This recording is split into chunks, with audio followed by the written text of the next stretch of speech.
Good evening, everyone. Thanks for coming in. Good evening, good evening. Oh, I am so ready. So ready to find out what is going to happen in part two.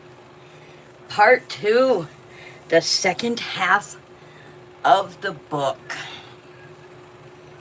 As all of you are, I'm sure. I know I am.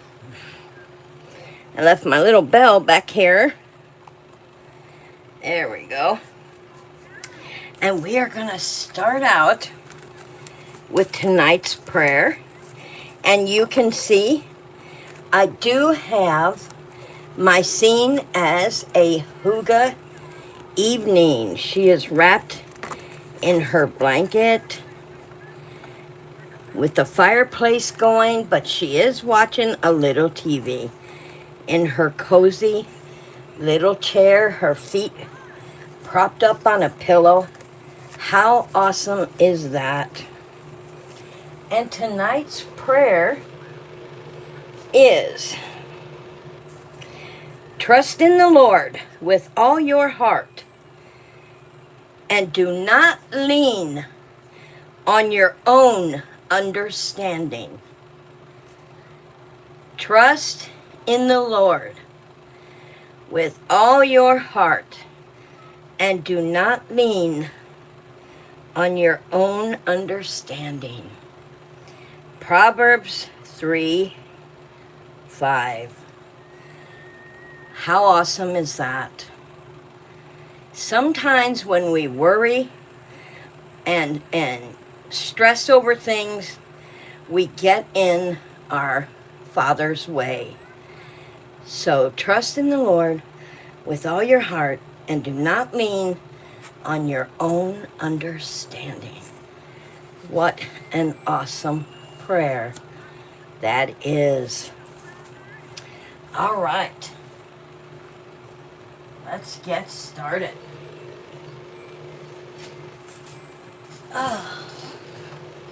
Get myself all comfy. Okay.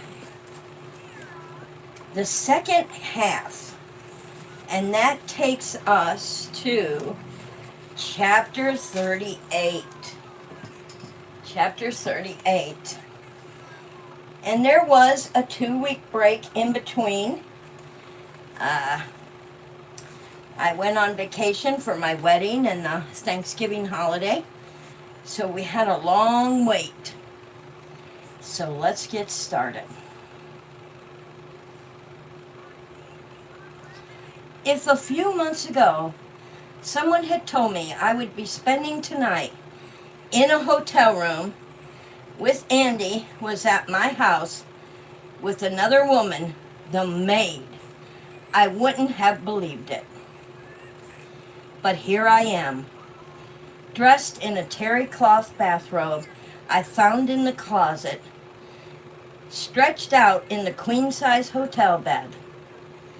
The television is on, but I'm barely aware of it. I've got my phone out, and I click on the app I have been using for the last several months. Find my friends. I wait for it to tell me the location of Wilhelmina Millie Calloway. But under her name it says, location not found. The same it has since the afternoon. She must have figured out, excuse me, she must have figured out I was tracking her and disabled the app.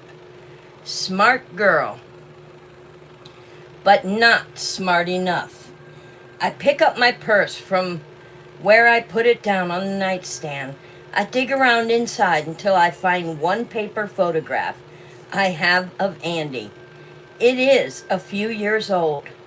A copy of the photograph he had professionally taken for the company website, and he gave me one of them. I stare into his deep brown eyes. on the shiny piece of paper. His perfect mahogany hair, the hint of his cleft in his strong chin. Andy is the most handsome man I've ever known in real life. I fell half in love with him the first moment I saw him. And then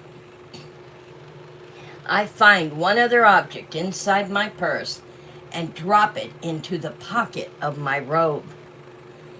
I get up off the queen-size bed, my feet sinking into the plush carpet of the hotel room.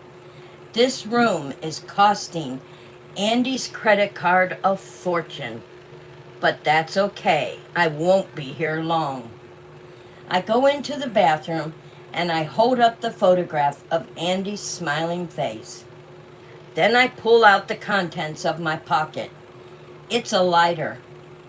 I flick the starter until a yellow flame shoots out of it. I hold the flickering light to the edge of the photograph until it catches. I watch my husband's handsome face turn brown and disintegrate until the sink is full of ashes. And then I smile.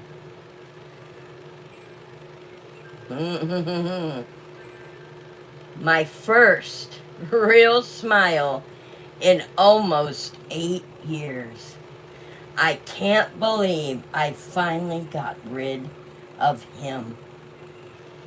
How to get rid of your sadistic evil husband. A guide by Nina Winchester. Step 1. Get knocked up by a drunken one-night stand. Drop out of school. Take a crappy job to pay the bills. My boss, Andrew Winchester, is ever so dreamy. He's not actually my boss. He's more like my boss's boss. There may be a few layers in there of people in the chain between him, the CEO of his company since his father's retirement, and then me, a receptionist.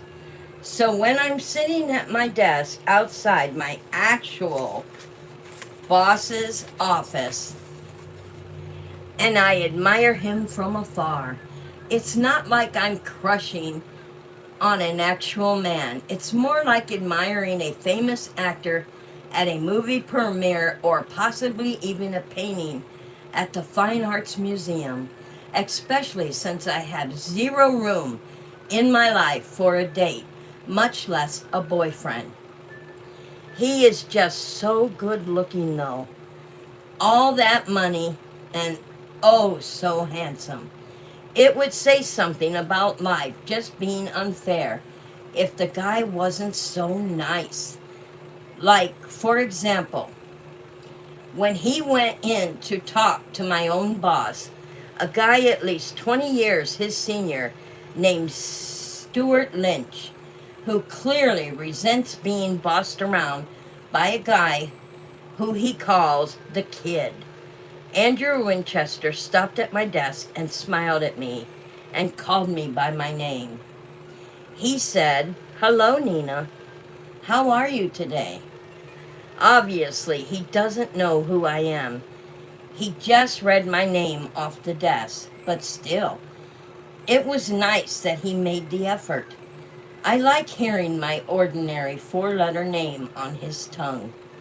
Andrew and Stuart have been in this office talking for about a half an hour. Stuart instructed me not to leave while Mr. Winchester was there, because he might need me to fetch some data from the computer. I can't quite figure out what Stuart does, because I do all the work. But that's fine, I don't mind. As long as I get my paycheck and my health insurance. Cecilia and I need a place to live, and the pediatrician said there's a set of shots she's required for next month for diseases she doesn't even have. But what I mind a little, excuse me, it's bronchitis season, y'all. But I mind a little more is that Stuart didn't warn me he was going to ask me to wait around. I'm supposed to be pumping right now. Okay, I'm going to skip that section, y'all. I'm trying my best not to think about Cece, because if I do, the milk will almost certainly burst through. And that's just not the kind of thing you want to happen when you're sitting at your work desk. Cece is my neighbor, Helena. Cece is with my neighbor, Elena, right now. Elena, who has also a single mother. So we trade babysitting duties. My hours are more regular, and she works evening shifts at a bar. So I take Teddy for her, and she takes Cece for me. We are making it work, but barely. I miss Cece when I'm at work. I think about her all the time. I always fantasized that when I had a baby, I would be able to stay home for at least the first 6 months. Instead, I just took 2 weeks of vacation and went right back to work, even though it still sort of hurt to walk. They would have allowed me 12 weeks off, but the other 10 would have been unpaid. Who could afford 10 weeks unpaid? Certainly not me. Sometimes Elena resents her son for what she gave up for him. I was in graduate school when I got the positive pregnancy test, leisurely working on a PhD in English, and I lived in semi-poverty. It hit me when I saw those two blue lines and my unborn child. The next day I quit, and I started pounding the pavement, looking for something to pay the bills. This isn't my dream job by any means, far from it. But the salary is decent, the benefits are great, and the hours are steady and not very long. And I was told there's room in it for advancement eventually. But right now, I just have to get through the next 20 minutes without leaking. I'm this close to turning off into the bathroom with my machine when my little voice box crackles. Nina, he barks at me, could you bring in the goodie data? Yes, sir, right away. I get onto my computer and load up the files he wants. Then I hit print. It's about 50 pages worth of data, and I just sit there tapping my toes against the ground, watching the printer.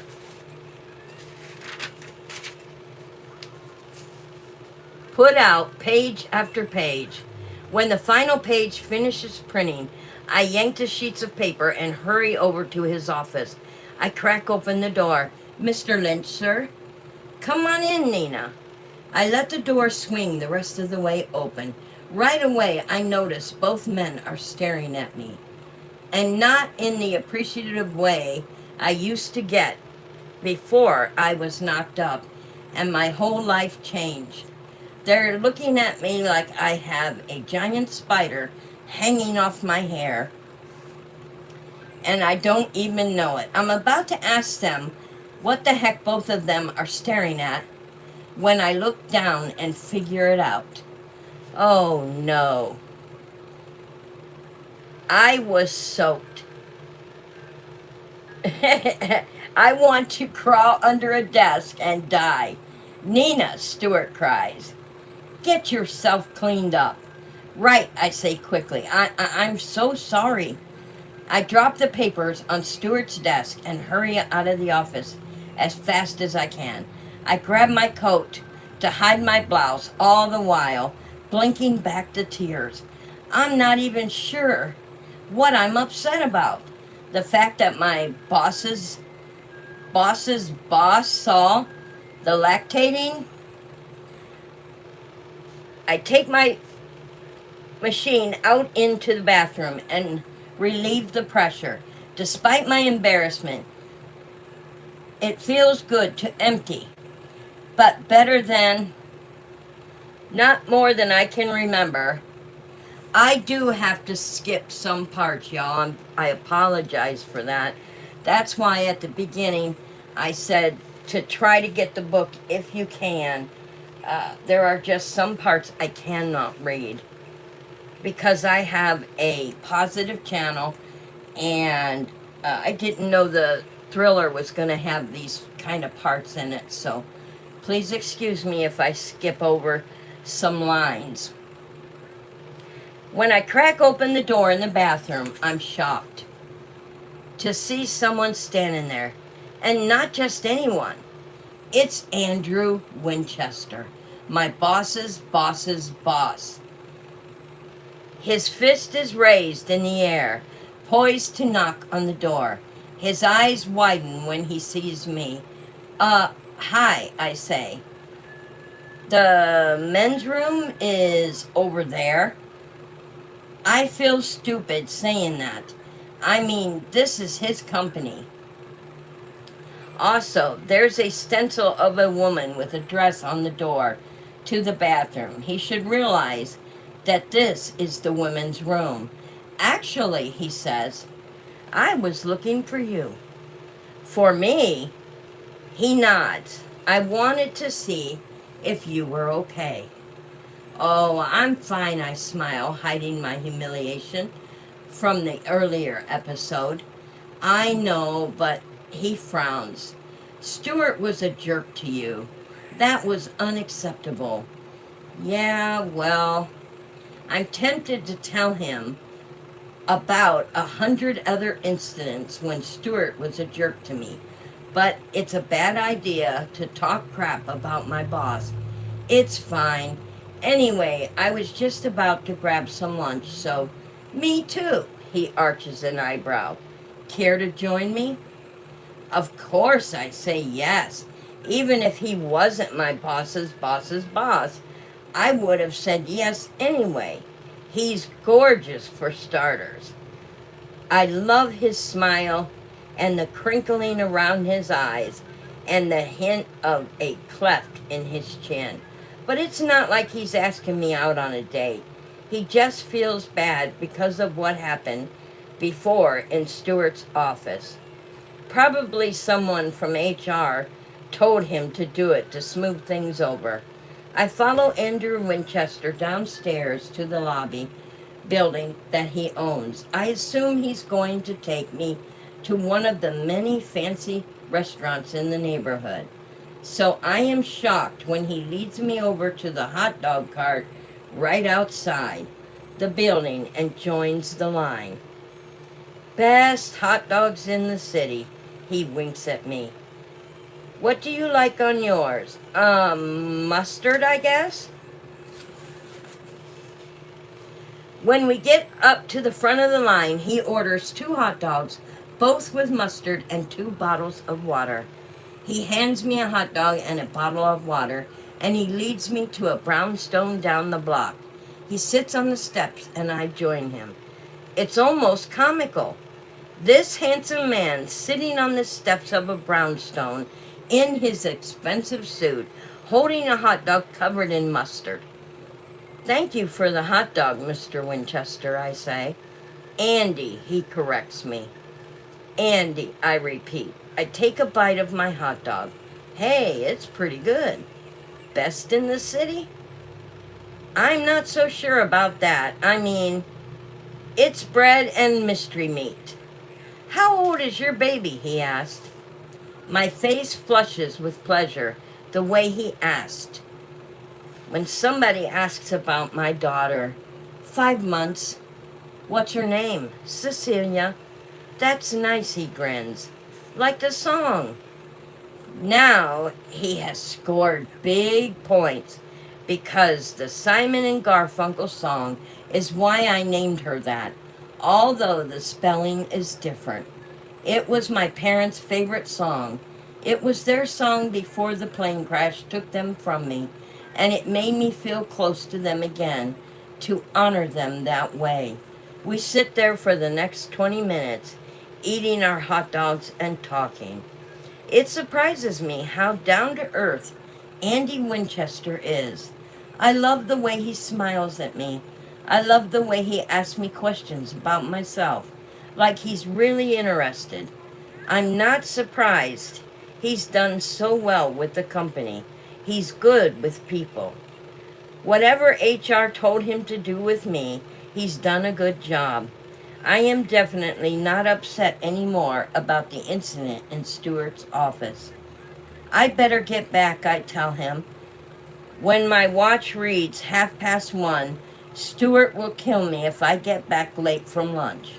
I don't point out the fact that Stuart works for him. He stands up, brushes crumbs off his hands.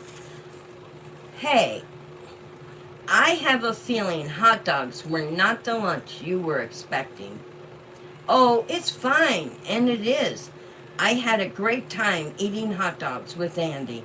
Let me make it up to you. He looks into my eyes. Let me take you to dinner tonight. My jaw drops. Andrew Winchester could have any woman he wants, anyone? Why would he want to take me out to dinner? But he did ask. And I want to go badly, which makes it almost painful to have to turn him down. I can't. I don't have anyone to babysit. My mother is going to be in the city tomorrow afternoon anyway, he said. She loves babies. She would be thrilled to watch Cecilia for you. Now my mouth is hanging open. Not only did he invite me to dinner, but when I presented him with this barrier, he came up with a solution. Involving his mother, he really does want to go to dinner with me. How could I say no? And that takes us to chapter 39. Step 2. Naive, merry, sadistic, evil man. Wow. Now remember, when we started the second half of the book, it is about Nina Winchester herself, the wife. So we're getting her perspective on her and Andrew's relationship. Andy and I have been married for 3 months, and sometimes I have to pinch myself. Our courtship was so quick.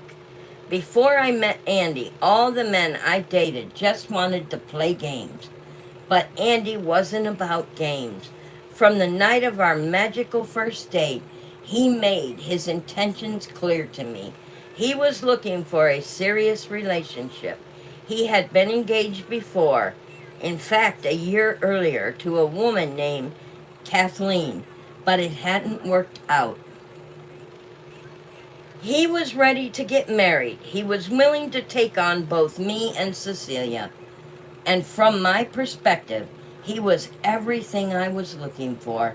I wanted a secure home for me and my daughter. I wanted a man with a steady job who would be a father figure for my little girl. I wanted a man who was kind and responsible. And, well, yes, attractive. Andy checked off every single box.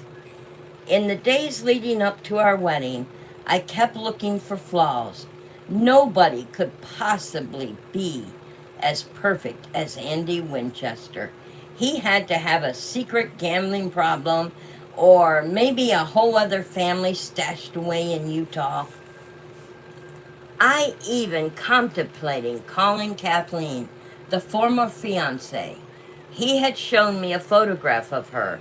She had blonde hair like me and a sweet face, but I didn't know her last name, and I couldn't locate her on social media. But at least she wasn't talking trash about him all over the internet, so I took that as a good sign. The only thing about Andy that isn't ideal is, well, his mother. Evelyn Winchester is around a little bit more than I would like, and I wouldn't call her the warmest person in the world. Despite Andy's assurance that she loves babies and is thrilled to watch Cece, she always seems a bit put out when we ask her to babysit.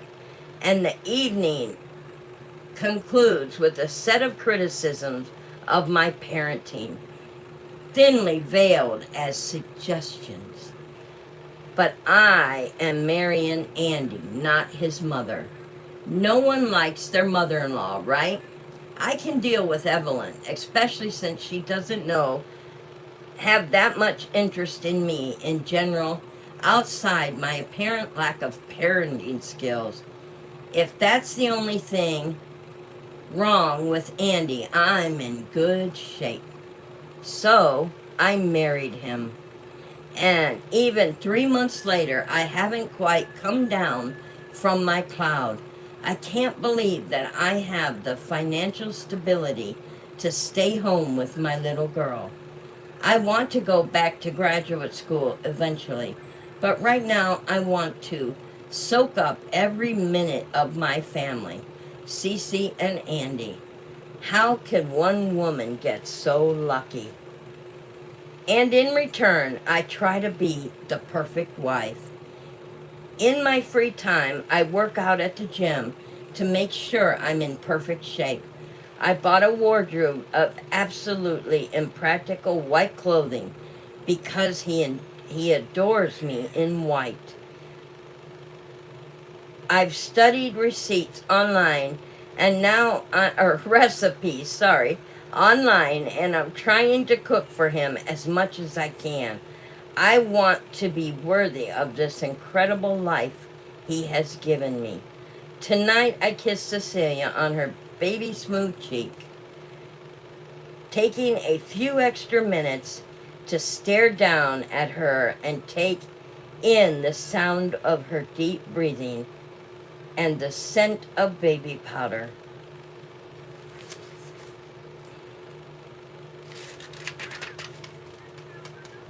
I tuck a strand of her soft blonde hair beneath one of her nearly translucent ears. She is so beautiful. I love her so much. Sometimes I feel like I could just eat her up. When I come out of the bedroom, Andy is waiting for me outside. He's smiling at me, his dark hair without even a strand out of place. Every bit of his gorgeous as that first day I met him. I still don't understand why he picked me. He could have had any woman in the world. Why me? But maybe I shouldn't question it. I should just be happy. Hey, he said. He tucks a strand of my own blonde hair behind my ear. I can see your roots starting to show a bit. Oh, I touched my hairline self-consciously. Andy loves blonde hair. So I started going to the salon after we got engaged to lighten my hair to more of a golden shade. Gosh, I guess I've been so busy with Cece, it slipped my mind. I can't quite read the expression on his face. He's still smiling, but there's something off about it.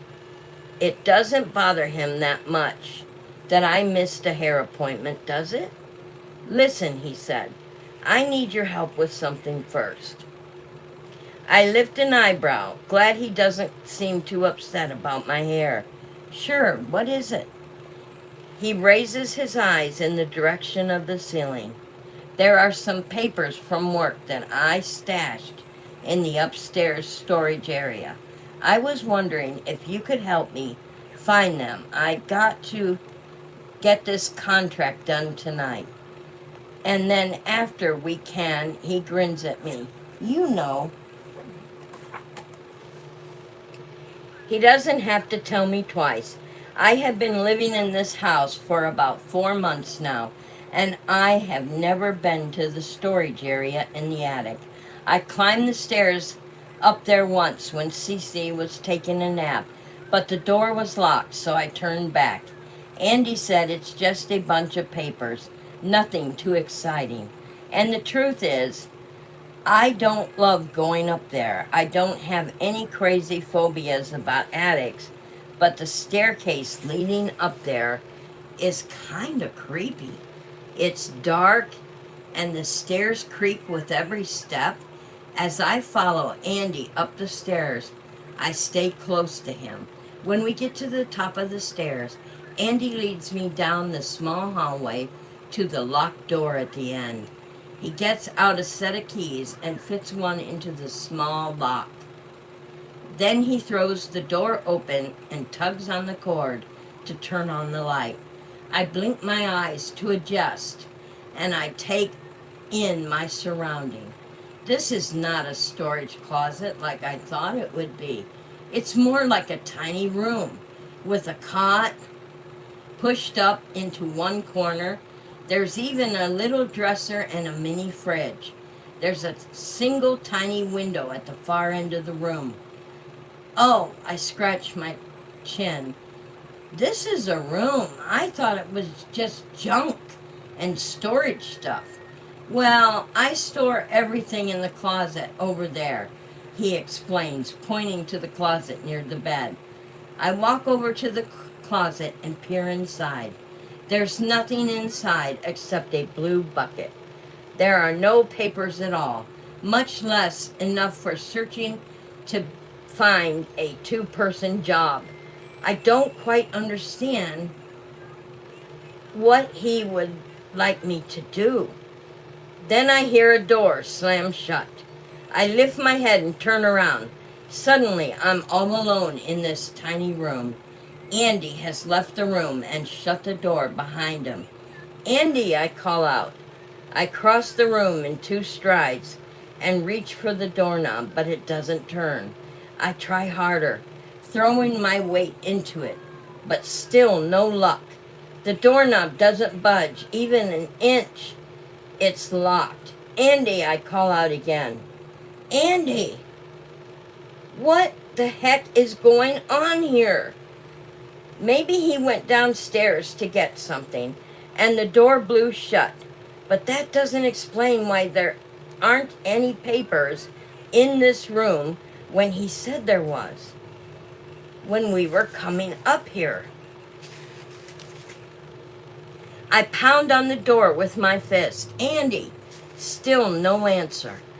I press my ear against the door. I hear footsteps, but they're not coming closer. They're getting further away, disappearing down the stairwell. He must not hear me. That's the only explanation. I pat on my pockets, but my phone is in the bedroom. There's no way to call him. Darn it! My eyes fall on the window. There's one tiny little window in the corner of the room. I walk over and look outside, realizing that the window looks out into the backyard. So there's no way to get anyone's attention outside.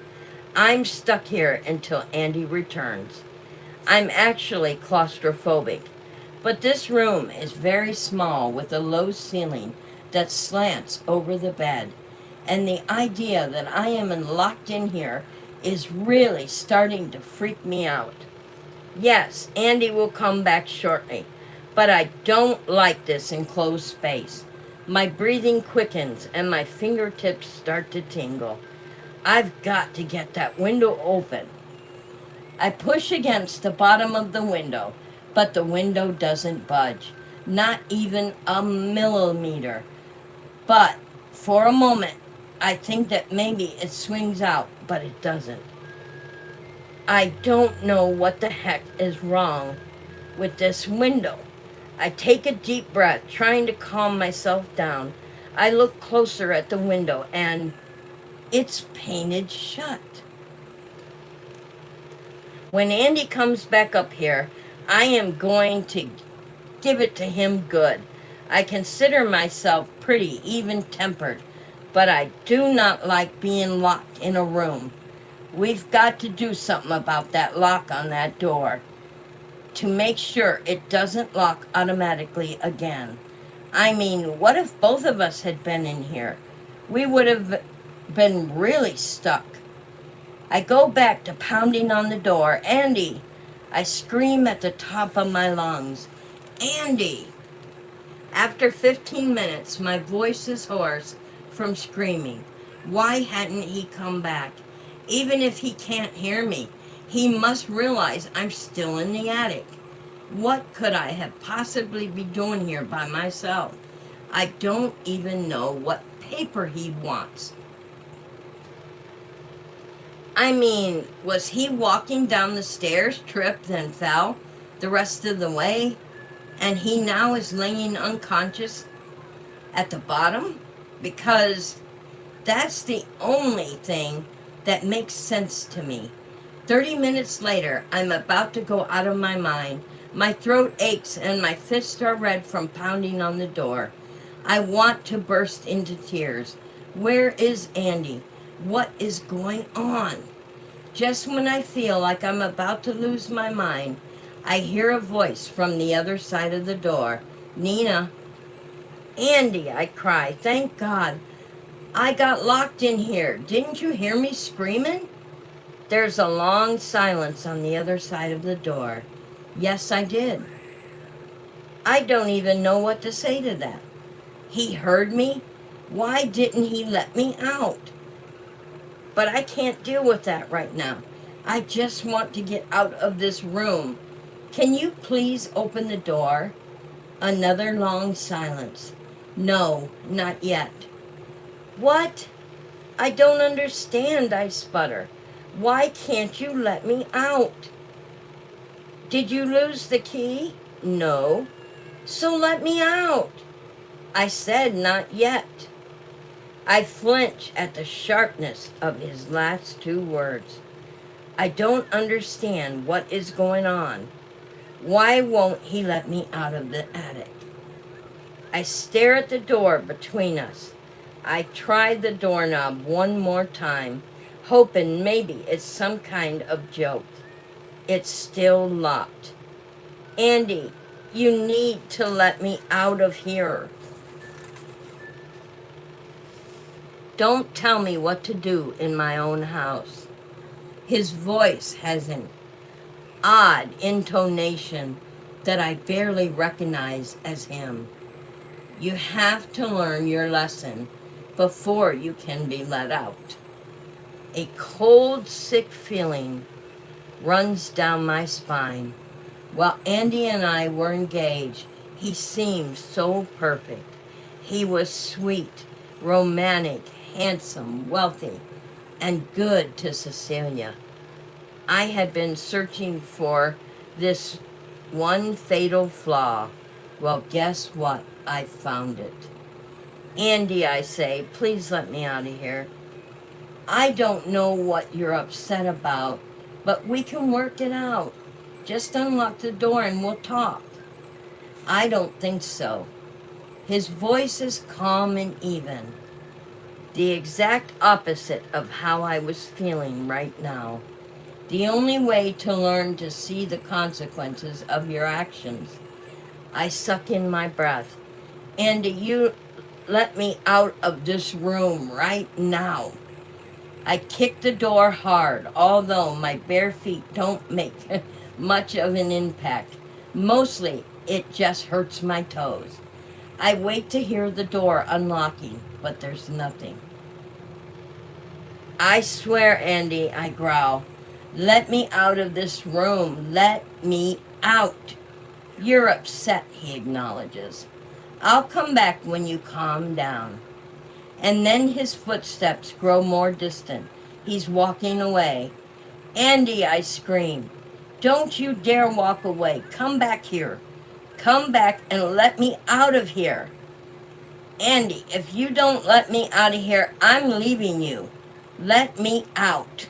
I pound on the door with both fists. I'm calm now. Let me out. But the footsteps grow fainter until they finally disappear. Oh my goodness, that takes us to chapter 40. How sad. Ugh. Well, she said she was looking for a flaw. She sure found one. Hello, Julie. Thanks for stopping in. She sure did. She found her flaw. Wow, that's kind of scary, don't you guys think? Be here next Wednesday, 9 p.m. for Chapter 40, Step 3. Discover your husband is pure evil. Oh my goodness.